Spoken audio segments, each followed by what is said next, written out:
Am I the jerk for not allowing my wife to access my salary and making her work 50 hours per week so that she has more money for herself?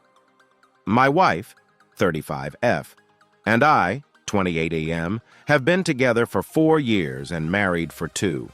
We have 1 child together, 2M. My wife and I have significantly different incomes. She earns $45K per year working as a store manager, while I earn $250K per year as a computer engineer for a big company. For almost of all our marriage, we combined our finances. There was no concept of my money and her money. Both of our salaries would go into a joint account from which our bills would be paid. Of the money that is left over, some is put a savings account, a college fund for our son, down payment for a house, and the remainder is shared equally between us in our own separate accounts for ourselves. I usually try to use my share of the money on some stock trades or to grab a beer with a couple of friends. Most of the time, I have around 50% of the money left over. My wife, on the other hand, blows through the money like no tomorrow. She buys expensive shoes, dresses, goes to these high-end spas and restaurants with her friends.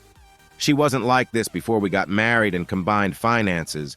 I've expressed my concerns to her about spending, but she said she has the right to spend her money how she sees fit.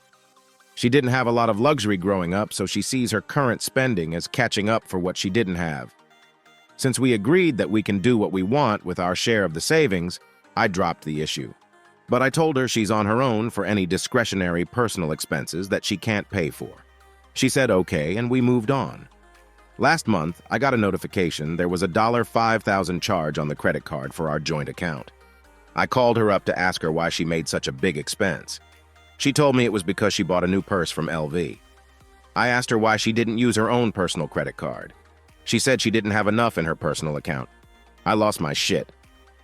I told her how dare she take money from our shared finances like that without asking me. She acted like it was no big deal. I hung up and asked my company to redirect my salary to my personal account. I also locked her out of our shared savings account, lest she do anything stupid like that again. When she found out, she started crying because I don't trust her. I told her I'll trust her when she starts to behave responsibly. She has a girls' trip planned in January for a friend's bachelorette, and she can't afford it without my salary, so she's now had to work 10 hours extra a week so that she can make that trip. She complained to her family, and they started blowing up my phone, calling me an asshole for financially abusing her. I told them to stay out of marriage and blocked their numbers, but I'm starting to feel guilty for taking the nuclear option. AITA